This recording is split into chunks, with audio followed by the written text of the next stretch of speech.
जलन। ममता बहुत ही सीधी और प्यारी लड़की थी। वहीं सुनील एक सरल और आगे बढ़ने की सोच रखने वाला लड़का। सुनील, बेटा सुनील कहाँ है? अरे जरा एक गिलास पानी तो दे दो। हाँ माँ, अभी आया। क्या माँ, पानी तेरे सर के पास ही तो रखा है। क्या हो गया है, तबीयत खराब है क्या? अरे नहीं नहीं, वो उठने का मन ही नहीं कर रहा था, तो देखा ही नहीं। वैसे क्या कर रहा है? यहाँ बैठ ना मेरे पास। माँ पढ़ रहा था। वो क्या है ना, नौकरी में तो वक्त नहीं मिलता, अब ऑफिस से घर आकर ही तो वक्त मिलता है। अच्छा अच्छा ठीक है, पढ़ ले जा बेटा। सुनील पढ़ लिख कर और आगे बढ़ना चाहता था, लेकिन माँ की तबीयत खराब देखकर सोचता है कि शादी ही कर ले।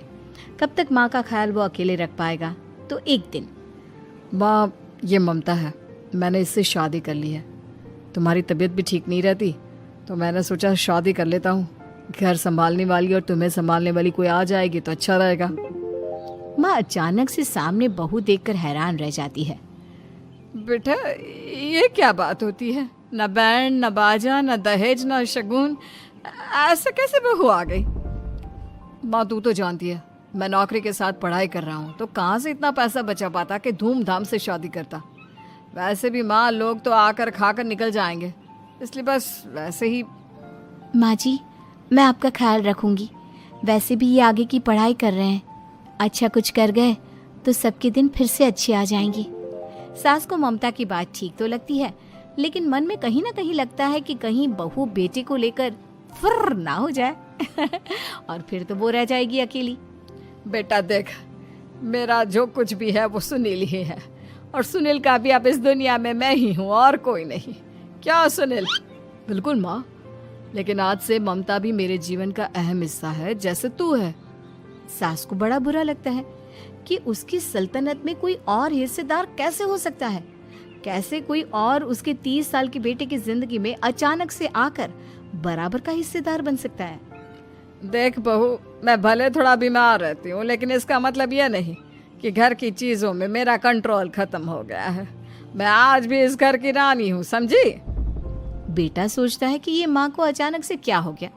कल तक जो माँ कहती थी कि जिंदगी का कोई भरोसा नहीं, वो अचानक से जंग के मैदान की झांसी की रानी कैसे बन गई? माँ क्या हो गया है? सब ठीक है ना? अचानक कैसी बात कर रही हो? ममता का आज पहला दिन है, स्वागत करो उसका। आसपास की आंटियों को बुलाओ, नई दुल्हन की मुंह दिखाए करवाओ। खैर, सास होने का फर्ज निभाती है और बाद में एक सहेली के साथ बाहर निकल जाती है। क्यों री बताया नहीं कि बेटे का ब्याह कर रही हो? वैसे तो सारा दिन हम ही में घुसी रहती हो। अरे मुझे भी तो अभी पता चला, यूं अचानक सर पर लेकर आ गया। कहता है बहू है माँ तुम्हारी, अब इसको भी इतना ही मैं प्यार करता हूँ जितना तुझे करता हूँ। लो जी, ये क्या बात होगी? क्यों इतना प्यार करता है? अरे माँ का प्यार तो ज्यादा होता है। अब उसको तो कोई दूसरा पति मिल सकता है, लेकिन तुम ही बताओ, क्या माँ की ममता किसी और की हो सकती है?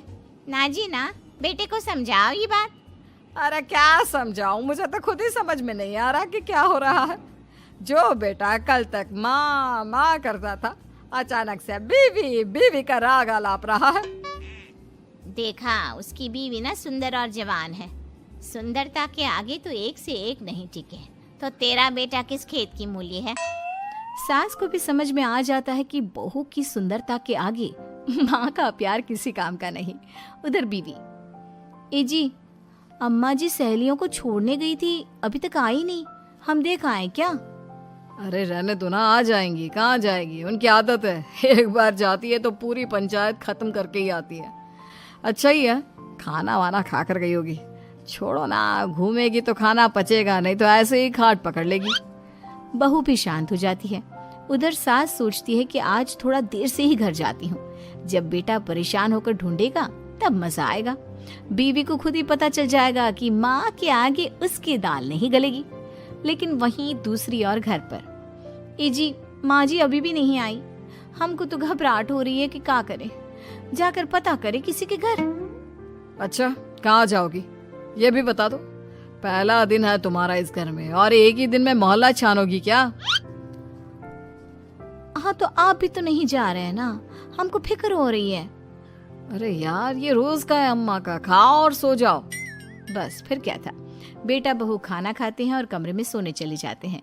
उधर जब सास को कोई देखने नहीं आता तो वो हार कर घर आ जाती है, जहाँ वो देखती है कि सारे घर की लाइट्स बंद है। सास को गुस्सा आता है। बहू, ममता बहू कहाँ हो? लेकिन सारे दिन की थकी बहू को ऐसी नींद आती है जैसे किसी ने भांग की गोली खिला दी हो। वो तो नहीं उठती। उठकर आ जाता है बेटा। अरे क्या बात है अम्मा, काहे चिल्ला रही हो? अरे सो जाओ ना, सुबह की थकी है बहू, वो सो रही है। जोर से बोलोगी तो नींद खुल जाएगी उसकी। माँ को गुस्सा आ जाता है। फिलहाल तो सो जाती है, लेकिन मन ही मन ढेर सारा जहर बहू के लिए भरा होता है। सुबह बहू चाय बना रही होती है कि सास धीरे से गैस तेज कर देती है, जिससे चाय का बर्तन जल जाता है। और जैसे ही बहू चाय का बर्तन उठाती है, उसका हाथ जल जाता है। मेरा हाथ जल गया। वो जोर जोर से चिल्लाकर इधर उधर भागती है कि सास थोड़ी देर में उसके हाथ में पानी डाल देती है। हाय रे बहू, क्या कर रही हो? पहली बार रसोई छुई हो क्या? सासू माँ गलती से गैस तेज रह गई थी और बर्तन जल गया, जिससे मेरा हाथ जल गया। हाय रे, कितना गंदा दाग। छी छी छी छी, मुझे तो उल्टी आ रही है तेरा गला हुआ मांस देखकर। तू ना मुझे अभी साथ से खाना मत लगाना। बहू भी खुद का हाथ देखती है तो उसे भी रोना आ जाता है। कुछ दिनों के बाद सास की सहेली आती है, बहू चाय बनाकर लाती है। उसके जाने के बाद सहेली कहती है, बहू की सुंदरता ऐसी है कि कोई भी दीवाना हो जाए। वैसे तेरे बेटे का क्या हाल है? अरे वैसा ही है, बहू के पीछे लट्टू। क्या करूं, कुछ समझ में नहीं आ रहा। मैंने तो बहू के चेहरे पर दिवाली के पटाखे की चक्री फेंक दी, उसका पूरा चेहरा जल गया। अब देखो ना रही सुंदरता, और ना ही अब मेरा बेटा उसे पूछता है। अरे अब तो वो उसे छोड़कर दूसरी भी देखने को बोल गया है मुझे। बहू सारी बात सुन रही होती है। आंटी एक बात बताइए, क्या भरोसा है कि दूसरी सही आए और आपके अनुसार रहे? देखिए आंटी, मेरी सासू माँ को गलत बात सिखाने की जरूरत नहीं है। हमारा परिवार साथ में खुशी से रह रहा है। देख बहू, मेरी सहेली की बेइज्जती ना कर, वही अच्छा रहेगा तेरे लिए, समझी? बहू नहीं मानती है। वो बार बार उनकी सहेली को घर से निकल जाने को कहती है। तभी सास की सहेली पास के चूल्हे से लकड़ी लाकर बहू के चेहरे पर लगा देती है। बहू जोर जोर से रोने लगती है। अरे ये क्या कर दिया? मैंने कहाँ किया, ये तो तूने किया। तू ही नहीं चाहती थी कि बहू बेटे के साथ रहे, भला मैं क्यों करूंगी? मैं तो चली, निपटो अब। बहू रो रही होती है, दर्द से चिल्ला रही होती है, लेकिन सास उसे डॉक्टर के पास नहीं ले जाती। तभी पति आता है। क्या हो गया ममता? ये दाग कैसे लगा? तुम कैसे जली? ममता कुछ नहीं कहती, बस दर्द से करा रही होती है। पति माँ की तरफ देखता है। हो ना हो माँ, ये पक्का आपका काम है। आप ही ममता से जला करती थी ना। देखना माँ, अब पुलिस आएगी, केस बनेगा, लेकिन पहले मैं ममता को अस्पताल लेकर जा रहा हूँ। सभी अस्पताल जाते हैं, जहाँ डॉक्टर ममता की सास से कहते हैं, आपने तो नहीं जलाया ना बहू को? अब ममता की सास के तो पसीने छूट रहे होते हैं। वो घबरा कर कहती है, ना ना डॉक्टर साहब, कैसी बात करते हैं? हम क्या जलाएंगे अपनी बहू को? डॉक्टर ममता के पति से पूछते हैं। देखिए, क्योंकि ये ससुराल में जली है तो मामला पुलिस का बनता है, तो आप पहले पुलिस को बुलाइए, तभी इलाज पूरा होगा। सास डर जाती है कि अब तो बच्ची जिंदगी जेल में ही रहना होगा। रहने दीजिए ना, पुलिस को क्यों बुलाना? सारी हंसी खत्म हो जाएगी जब पुलिस के डंडे पड़ेंगे।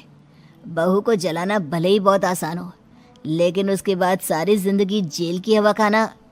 सास डर जाती है। पुलिस आती है। पास लेटी दर्द से करा रही ममता स्टेटमेंट देती है। तो क्या हुआ था? कैसे जली आप? ममता पास खड़ी सास को देखती है। बेटी बताओ, कैसे जल गई तुम? ओए, काका का किरण वाली शाहरुख, चुप, बिल्कुल चुप। सास चुप। सभी इंतजार करते हैं कि ममता क्या बोलेगी। जी मैं खाना बना रही थी, लकड़ी उड़कर मेरे ऊपर गिर गई और मैं जल गई। सास बहू की बात सुनकर रोने लगती है। देखा माँ, कितनी समझदार है ममता। ये चाहती तो, हाँ बेटा, ये चाहती तो मैं आज जेल में होती। मुझे माफ कर दे, मैं आगे से अभी कभी ऐसा नहीं करूंगी। बहू के साथ मिलकर रहूंगी, मुझे माफ कर दे।